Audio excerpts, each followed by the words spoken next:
खट्टा खाने वाली चुड़ैल। रात को अचानक राधिका मौसी को किचन से कुछ गिरने की आवाज आई। उन्होंने बाहर निकल के देखा तो किचन में उन्हें कोई सफेद साड़ी में दिखा।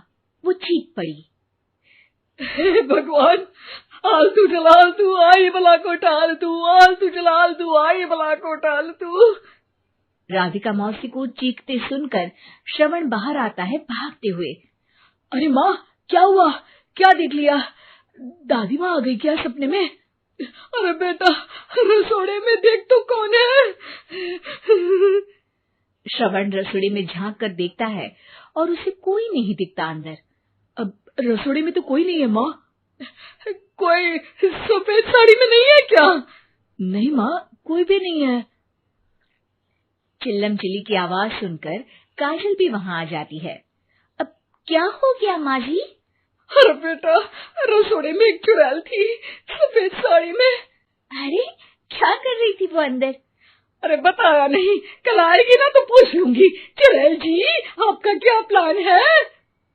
माँ जी, रात बहुत हो गई है, आपने कोई बुरा सपना देखा होगा, चलिए सो जाइए। राधिका मौसी सोने तो चली जाती है पर उनको रात भर नींद ही नहीं आती। वो कुछ भी उलझुल बातें सोचने लगती है। कहीं चुड़ैल की वजह से तो घर में टेंशन नहीं हो रहा, कहीं उसी की वजह से तो वो दादी नहीं बन पा रही। सुबह जब राधिका मौसी रसोड़े में छानबीन करती है तो पाती है कि नींबू का अचार गायब है। चुड़ैल नींबू का अचार ले गई, मुझे तो ठीक नहीं लग रहा कुछ। चुड़ैल को भी पता है कि जिंदगी का असली मजा तो खट्टे में ही है। राधिका मौसी झट से श्रवण को फोन कर देती है। बेटा, मुझे समस्या समझ में आ गई है, हमें एक तांत्रिक की जरूरत है।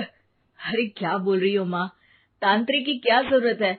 आप पूजा पाठ तो कर ही रही हो ना। आलतू जलालतू मंत्र सारे फालतू जैसे कुछ मंत्र पढ़ो, चली जाएगी अपने आप चुड़ैल। अरे नहीं बेटा, कभी चुड़ैल को कम नहीं समझते। अरे तुझे पता भी नहीं चलेगा कि कभी वो छल करके काजल की जगह घर की बहू खुद बन जाएगी। क्या माँ, कुछ भी बोल रही हो? कहाँ काजल और कहाँ चुड़ैल? वैसे एक बात बताओ, काजल को अगर गाने के लिए बोल देना तो चुड़ैल काजल की आवाज सुनकर घर तो क्या, धरती लोग छोड़कर चली जाएगी। तुम ना पढ़े लिखे बच्चे हर चीज को मजाक समझते हो। तुम रहने दो, मैं खुद ही तांत्रिक को बुला लेती हूँ। अच्छा सुन, शाम को इमली लेके आना। क्या है कि चटनी खाए बहुत दिन हो गए है ना? नहीं माँ, इमली तांत्रिक से ही मंगवा लो ना, आटा वगैरह भी उसी से पिसवा लेना। देखो मुझे काम करना है। श्रवण रात को कई तरह की सब्जियों के साथ माँ के कहने पे चटनी के लिए इमली भी ले आया था, लेकिन राधिका मौसी के दिमाग में अलग ही फिल्म चल रही थी। उन्हें अब सिर्फ शक ही नहीं यकीन होने लगा था कि शायद चुड़ैल ने श्रवण पर अपना जाल बिछा दिया था, जिस वजह से श्रवण उनकी बात ही नहीं मान रहा था। पर कोई नहीं, आने वाली रात में राधिका मौसी खुद तैयार हो गई चुड़ैल को पकड़ने के लिए। रुद्राक्ष की माला, तुलसी का पत्ता, हनुमान चालीसा सब हाथ के पास ही था, बस चुड़ैल का इंतजार था। और जैसा राधिका मौसी ने सोचा था वैसा ही हुआ। वो चुड़ैल उस रात भी आई, पर वो राधिका मौसी से तेज निकली और राधिका मौसी के उससे पकड़ने के पहले ही वो भाग खड़ी हुई। जरूर बहू पे साया है उस चुड़ैल का, तभी तो श्रवण के कमरे में गई है। और अगली सुबह राधिका मौसी पिछली रात हुए हमले में किन चीजों का नुकसान हुआ उसका हिसाब लगा रही थी। उनके खेमे से एक आम के अचार की शीशी भी गायब हो चुकी थी और वो इमली भी जो कल श्रवण लेकर आया था। राधिका मौसी इस बारे में सोच ही रही थी कि श्रवण जल्दी से रसोड़े में आकर दवाइयों की पोटली ढूंढने लगता है। अरे बेटा, क्या हो गया? अब माँ, वो काजल की तबीयत खराब है, बहुत घबराहट हो रही है उसे। हे भगवान, मैंने पहले ही कहा था कि तांत्रिक को बुला लेते हैं, पर नहीं। अब देखो, उस चुड़ैल ने काजल को अपने वश में करना शुरू भी कर दिया है। हालांकि श्रवण भूतों में विश्वास नहीं करता था, पर अब वो भी डर जाता है और राजी हो जाता है एक तांत्रिक को बुलाने के लिए। कुछ ही घंटों में तांत्रिक आ जाते हैं और राधिका मौसी तांत्रिक जी को सब बता देती है। घोर संकट, घनघोर संकट, चुड़ैल को मारू जोर चाकट, ओम भट स्वाहा खटखा के आहा। अरे ये क्या मंत्र है?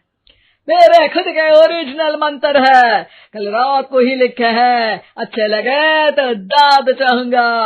एक और मंत्र सुनो, अर्ज किया है आब्राकडाब्रा, दिल्ली बम्बई आगरा, चंदा मामा सोवरले सुरन मामू जारा। ये मंत्र है? अरे कोई 40 वालीसा पढ़ो ना। वक्त कम है, 40 नहीं पड़ेंगे, 20-25 में काम चलाना पड़ेगा। अलग निरंजन जाके लंदन, मुफ्त का मंजान घिस मेरे नंदन। अरे जल्दी करो तांत्रिक जी, जल्दी करो। तांत्रिक अपने उल झलूल मंत्र पढ़ने लगता है। श्रवण को तांत्रिक पे शक होता है। वो अपने एक डॉक्टर दोस्त को कॉल कर देता है ताकि कोई अनहोनी हो तो इमरजेंसी में चीजें मैनेज हो जाए। तांत्रिक धुनी रमाता है, जिसकी वजह से कमरे में काफी धुआं हो जाता है और जिसकी वजह से बहू की घबराहट बढ़ जाती है। अब भागेगी चुड़ैल। हाँ। बहू खांसते हुए धुएं से बचने के लिए बाहर चली जाती है। अरे भाग रही है, भाग रही है। पीछे पीछे श्रवण भी जाता है। बहू एक सोफे पर बैठ जाती है। तभी डॉक्टर दोस्त आ जाते हैं और श्रवण को पानी लाने के लिए कहते हैं। थोड़े चेकअप के बाद डॉक्टर कहते हैं, मेरे हिसाब से जाप का काम पूरा हो गया है। क्या मतलब? अरे कुछ भी नहीं माँ, कोई चुड़ैल नहीं है, खुशखबरी है, अब दादी बनने वाली है। मगर वो सब अचार के डब्बे। श्रवण दोनों अचार के डब्बे अपनी माँ को दिखाता है, जो कि उनके बिस्तर के नीचे छुपे हुए थे।